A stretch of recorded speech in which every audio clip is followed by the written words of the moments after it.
Olá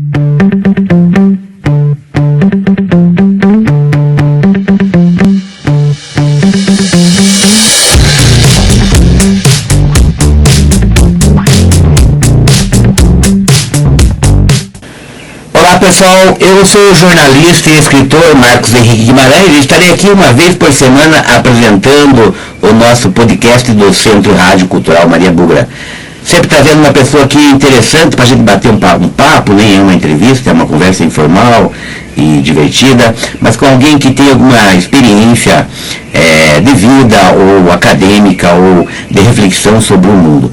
Então, nesse primeiro podcast, nós estaremos aqui com o jovem professor José Guilherme Bohaczuke, a pronúncia é ucraniana, depois acho que ele explica melhor, né? Porque a gente tem dificuldade de falar esses sobrenomes ucranianos. O Guilherme, ele é formado em Ciências Biológicas pela Universidade Centro-Oeste do Paraná, Unicentro, desenvolveu pesquisas na área ambiental e de complexidade, e uma pessoa interessante que conheci aqui na cidade de Prudentópolis, e agora tenho a honra de conversar um pouco com ele. Então, um bom podcast para vocês e vamos lá com o Guilherme. Mas por coincidência, eu conheci uma grande pessoa aqui na noite de Prudentópolis, né? Ouvindo um rock ali e começamos a conversar, uma pessoa interessantíssima aí, com o José Guilherme Bohaczuke. Pronunciei na maneira. Bohaczuke. Isso, Bohaczuke. Porque as pessoas aqui por dentro supõem que a gente saiba mecânica do Bohaczuke. Aí você não sabe pronunciar aquilo, né? Mas ele é formado em ciências naturais, né? Ciências biológicas, pela Unicentro, né? E daí é especialização em complexidade de ambientes, né? Isso, educação ambiental e teoria da complexidade. Teoria da complexidade. E é um nome sugestivo, né? Porque o próprio nome já diz que a coisa é complexa, né? Exato. A teoria da complexidade foi proposta por um filósofo francês chamado Edgar Morin. Uhum. E a palavra assusta, né? Sim, mas então já vamos... Tudo que é complexo assusta. Mas o que é complexo, né? A gente pensa que é uma coisa difícil. Sim. Uma coisa que a gente não consegue lidar. E complexo significa que o que é tecido junto, as várias camadas que são... A origem da palavra etimológica. Sim. O que é tecido junto, as várias camadas, os vários nichos que compõem um sistema.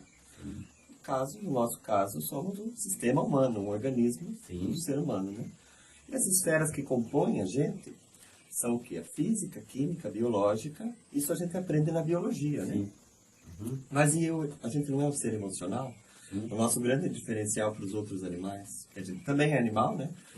O nosso grande diferencial é que a gente consegue expressar as nossas emoções. Não estou anulando as emoções dos animais, né? Então a gente tem um sistema emocional, um sistema, inclusive até religioso, que é bastante presente na nossa cidade. São modos que a gente consegue se expressar quanto ser humano, além do animal, né? Então, o ser humano é um ser complexo também. De fato, e esses dias, Guilherme, você é professor, né? Da aula na rede estadual, né? Da aula de biologia. Biologia e matemática. Viu, Guilherme, esses dias eu vi uma coisa muito interessante num meme, pra dizer a verdade. Eu não sei o fundo de verdade disso, mas tinha uma digital humana, né? E havia uma derme de uma árvore. Não sei se você já viu, esse é uma coisa interessante. E como são parecidas, né? Então, essa consciência biológica que a gente está integrado no planeta também. No sistema sociológico e tal, mas também existe uma integração nossa com o meio ambiente, com tudo, né? Exato. A biologia deve ter se estendido já para esse campo amplo, né? Que é toda a natureza de uma forma geral, né? Sim. A educação ambiental vem como uma das ferramentas de quebra paradigmática que a gente vem enfrentando, né? O nosso sistema social, econômico e em amplas ordens deriva ainda do Descartes, não é? Sistema cartesiano, você lembra da escola? Claro. É gráfico, né? Alinhado.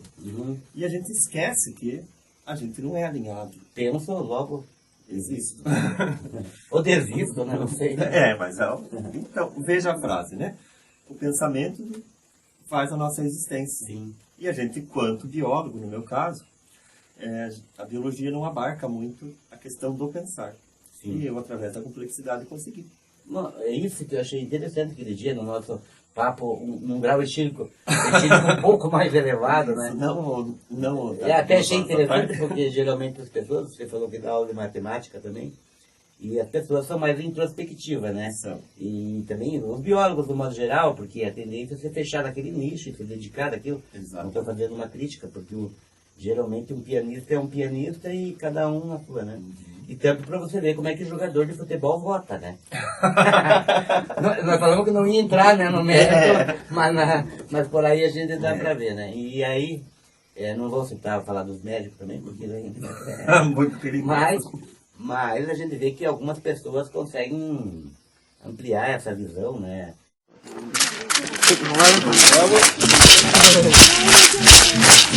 Guilherme, o que é ser você? Ser eu é um furacão.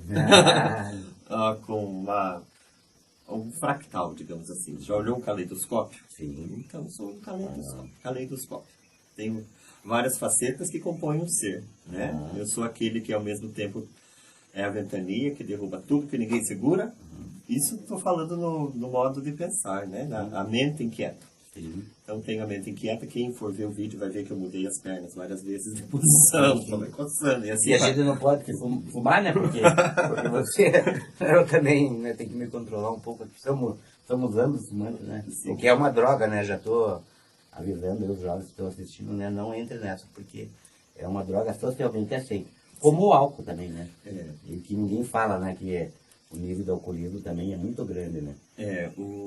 O álcool ainda é uma droga glamorizada, né? Sim. É chique beber. Então, eu percebo que essa é a porta de entrada para outros mundos, para outras camadas dos vícios, né? Sim. E eu percebo que o álcool é uma droga sedutora demais. É chique, transmite um poder para as pessoas, né? Quem está bebendo uma dose de uísque caríssimo, né? Eu, por exemplo, acho interessante. Até a maneira de segurar o copo, né? O drink. Mas o cigarro também eu venho de uma época onde era glamorizado isso aí, sabe? Até tinha propaganda de pessoas no avião fumando, né? E eu achei uma boa cortagem também, né? É importante, né? Porque, apesar que eu acho que as escolhas devem ser feitas de maneira consciente. Inclusive essas, né? Sim. Se você usa, tudo bem. Sim. Saiba o que você vai colher. Não seja alvo da manobra de massa. Sim. Essa manobra de massa acaba atrapalhando não só nesse nicho, mas em outros, né? Isso é importante. E o teu interesse pela biologia surgiu como? Na infância. Eu era uma criança casmurra. Eu era muito... Eu não tinha muitas amizades quando era criança, então eu me divertia com as minhas plantas e com os bichos. Você era mais introspectivo, então? Provavelmente. Era bem como todas as pessoas que... Acho que essa questão sempre... As pessoas sempre têm um lado introspectivo, acho que todas têm, né? O ser humano precisa desse descanso. Muitas pessoas não percebem isso, né? Eu, inclusive, me considero uma pessoa introspectiva em certas partes. Como eu te falei do caleidoscópio. Sim. Sou esse furacão que derruba e sou a calmaria ao mesmo tempo. É por isso que eu achei interessante, porque você veja com toda essa revolução que as redes sociais causaram, acho que continua gravando. As pessoas que têm formação acadêmica, elas têm uma maior dificuldade, né? Eu vejo como uma coisa muito boa que está acontecendo, que a academia está saindo, sabe, pro YouTube, está disputando espaço já, né? Tem o Pirula, tem na tua área, inclusive, né? E outras pessoas, porque senão fica aquele mundo das fake news, que todo mundo fala tudo, né? E é difícil você ter uma base. Eu entendo que o conhecimento popular é muito importante, mas em que grau você vê essa importância sem essa questão do elitismo, mas da academia, porque a academia tem seus problemas também, mas ela conduzia às vezes o discurso até certo ponto, porque senão nós não temos base, né, para debater as coisas, né? Respeitar quem estuda, né? Isso. Essa mecanização, essas amarras que muitas vezes eu senti muito na faculdade ainda, eu costumo beber de várias fontes. E a gente acaba, querendo ou não, na faculdade, tendo uma direção. E eu despontei para outros. O que me proporcionou essa diversidade de ideias e de fala, dessas coisas. Mas eu acho de suma importância a gente ter um embasamento teórico para que a gente possa falar. Porque se a gente ficar somente na teoria ou somente na prática, sem estar os dois juntos, a gente vai cair num vazio ideológico, digamos. Sim. Porque ou eu fico no livro, lendo, e não coloco em prática o que eu leio, o que eu falo, ou eu coloco em prática uma coisa que eu mesmo acredito, sem embasamento nenhum. Aí acontece... É que tem uma palavra para isso, né, que é praxis, né? Isso. Que é uma referência que nós não íamos entrar no assunto, mas... Agora, eu vejo assim, como exemplos negativos, né, que a gente pode observar muito bem, né? Por exemplo, a tentativa desesperada, né, do Olavo de Carvalho fazer parte de algum tipo de academia. Ele abandonou o quarto ano primário e começou a estudar de forma autodidata. Eu respeito muito os autodidatas.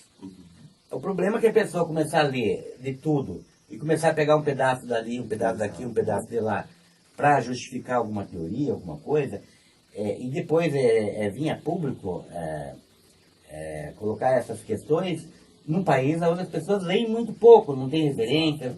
Então, às vezes, você pode ter um discurso persuasivo, relacionar coisas que aparentemente têm algum sentido e acabar lá naquilo que a Pepsi é fabricada com, como é que ele falou? Com placebo de feto, alguma coisa assim. Meu Deus do céu. Então, eu vejo assim, eu acho que o autodidata ele tem que ser respeitado também, mas isso também não quer dizer que ele tem esse... acho que eu ia usar aquela palavra, mas é uma interação, né, entre o acadêmico e o popular. Acho que foi nesse sentido, né? Sim. Eu, inclusive, sou autodidata, né?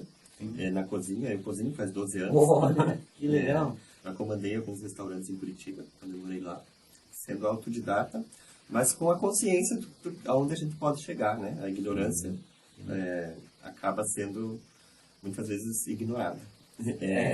Interessante agora. Aquele dia estava fluindo mais a conversa quando a gente tinha tomado uma... Molha as palavras, né? Vamos evitar, né? Molha as palavras. É que interessante, mas tem alguma culinária específica, a ucraniana, a francesa, ou você... Não, eu faço bastante tipo de coisa. Hoje em dia eu tenho feito mais coisas típicas argentinas e um pouco do mediterrâneo. Olha só. Eu gosto bastante. Eu faço muita empanada saltenha, que é tipo um pastel assado que é da região de Salta, na Argentina, lá saltenha. A carne, o churrasco, né? Segunda-feira, inclusive, fiz um maravilhoso. Olha aí. Tem um amigo meu lá, não sei, é um velhinho lá, o russo, ele é russo mesmo. Ele veio me falando que o churrasco porteño você não assa diretamente, você não assa no fogo, né? Você põe do lado, uma coisa assim. Numa parrilha que chama, né? Parrilha. É um fogo indireto, uma técnica indireta que não tem o contato com a chama. É mais com calor indireto. Mais com calor, então ele tá certo, né? Porque ele também bebe demais, às vezes ele fala assim, ele é autodidata. Mas você é de origem ucraniana também, né? A minha família tem parte de origem ucraniana, que vem do meu pai. E a minha mãe tem o sobrenome de Menjon Lacerda da Cunha. Então tem francês, português. Como o Brasil é um celeiro, assim, né? Um celeiro, exatamente. Tem gente do mundo todo, exatamente. Né? Uma vez me falaram uma palestra que o César Benjamin, que é um sociólogo aí, estava dando, ele falou assim, levanta a mão quem tem descendente de japonês, quem tem descendente de alemães, quem tem descendente de francês, quer dizer, ali tinha umas 80 nacionalidades contempladas, né? Então nós temos toda essa vertente, mas Prudentópolis tem esse fecho, essa a majoritariedade, né? Da etnia ucraniana.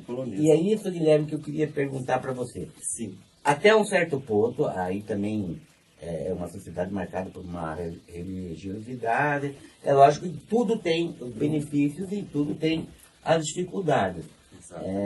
Você como uma pessoa assim que né, já conheceu, saiu daqui, O que você vê assim, de positivo e negativo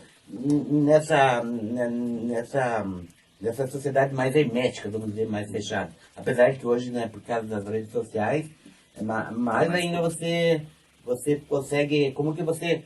Ser mais cosmopolita, digamos, né? Ser a partir dessa difusão de informações que a gente tem. Então, eu vejo que essa parte da cultura ucraniana em si é importante ser mostrada, mas que não brilhe tanto o suficiente para ofuscar o resto que a gente tem em volta. É isso que eu percebo que muitas vezes acontece. Eu, nas escolas, por exemplo, como eu trabalho em escola estadual, não sei o porquê, mas não tem tantos descendentes de ucranianos. Né? São mais pessoas que vêm de outros sobrenomes, apesar de sermos todos brasileiros hoje em dia. Né? Ninguém nasceu na Ucrânia aqui. Então, eu percebo que outras culturas, como por exemplo a indígena, não é falado muito aqui. Mesmo questões musicais, essas coisas. Eu vejo que os alunos falam de uma linguagem específica, né? Que é a linguagem deles mais jovem, mais descolada, informal. Ouvem outros tipos de música que nós não ouvimos mais, nem eu nem você. E é importante dar voz a eles, porque o mundo é deles também, né? O futuro é deles. Bens a Deus. Né? Exatamente. Uma nota, agora, um tom pejorativo para isso. Não, né? Porque tem jovens que estão se superando e conseguindo, né? Eu conheci alguns, inclusive gostam de MPB também, né? Outros estilos de música variados, que é também um termômetro, né? Exatamente. Da questão. E, Guilherme, o que eu queria dizer, nós estávamos conversando, você acha que nós temos relativamente poucos professores, né? Poucos, é um número baixo de professores. Eu não entendo por que preferem ser outras profissões, ou mesmo não encaminhar para o magistério, eu digo. E aqui na nossa cidade eu percebo que tem um baixo volume de professores que dão aula aqui, que trabalham aqui. Isso na rede do ensino regular, né? Não, ainda no ensino superior, quase zero. Faz tempo que você está dando aula? Eu comecei a lecionar esse ano, mas eu sou formado faz 5. E você não quis ir para a carreira acadêmica, quer dizer, tá agora para fazer a tua pós, né? Sim, o título do mestrado, espero conseguir. Mestrado. Então eu cozinhei muitos anos e era meu sonho. Eu vejo que por isso a mídia, inclusive, glamorizou demais essa profissão. E eu fui uma das pessoas que queria o glamour de ser um chefe de cozinha. E dá dinheiro, né? Bons cozinheiros, né? Bons, assim, em um nível mais... Bons empresários, eu acho. Bons de marketing também, né? Sim. Olha aí que está recebendo o 13º agora. Olha aqui, ó. Olha aqui, ó. Olha lá. Aí. É a hora do merchan. Do marchand. Os 3 marchand e merchan. Mas ó, muito interessante. Guilherme, então nós estávamos conversando, né, sobre a sua profissão, sobre a interação aí do meio ambiente com o ser humano e perdemos para lá e já está chegando no nosso horário, mas eu queria te perguntar, Guilherme, como que você está vendo o mundo hoje? Você acha que nós precisamos tomar algumas decisões de mudança com relação ao que nós pensamos do meio ambiente? Inclusive, nesse ponto eu vou ter que colocar uma questão religiosa, já que eu estudei Francis Schaeffer, que é um teólogo protestante. A minha família, eu já não tenho uma religião definida, mas o Francis Schaeffer coloca uma questão importante da Bíblia lá, onde coloca que Deus criou o homem e o homem teria domínio sobre a natureza. E aí o Schaeffer coloca que é uma interpretação errada, né? Porque na verdade o homem não está acima da natureza, né? Ele faz parte dela. Exatamente. Né? Então eu gostaria de ouvir você, que é um especialista. Esse ponto que é importante, de suma importância para essa crise que a gente está vivendo, crise, vou pontuar, ambiental, climática, não é? A gente está destruindo, a gente está se autodestruindo.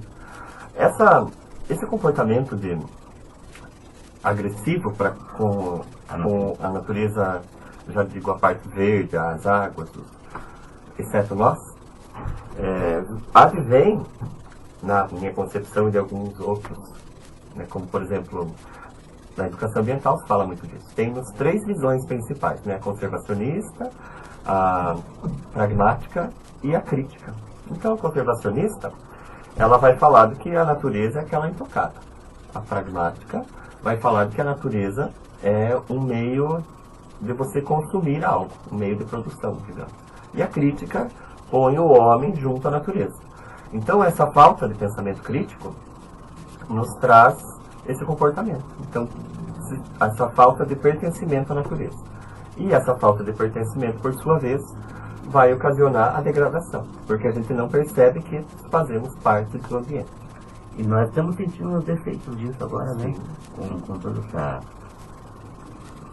questão ambiental, do clima, de uma geral, chuvarada aí, exatamente. Porque muitas vezes eu converso com algumas pessoas mais antigas, só, não sempre existiu, mas eu, pelos meus modestos aí, meio século de vida, né, vamos deixar por isso, eu não me recordo, assim, de ter havido tanta manifestação divergente de clima, né, de variação, te parece normal isso? Não. Nem para mim, nem para outros pensadores, né, outros cientistas do ambiente. Tem o Guerra, que é um escritor, se não me engano, ele é lá do Vale do Itajaí. Ele falou que as mudanças climáticas, ele falou a partir da voz de outros cientistas também, que não tem como mudar o slogan, querer disfarçar que não é causado por nós, seres humanos. Então, os fenômenos climáticos sim sempre existiram, mas não na mesma intensidade que a gente provocou. Então, com o El Niño, né, que é o aquecimento das águas do Pacífico, existiu. Mas agora ele se intensifica muito mais, potencializa todos os fenômenos climáticos. Tem na Amazônia, né, tem os rios aéreos, que o vapor que se origina lá vai desaguar aqui. Então a Amazônia não está seca, não está alagando. O que está acontecendo no tratamento da Amazônia? Não consegue mais captar toda a água e desaguar lá mesmo.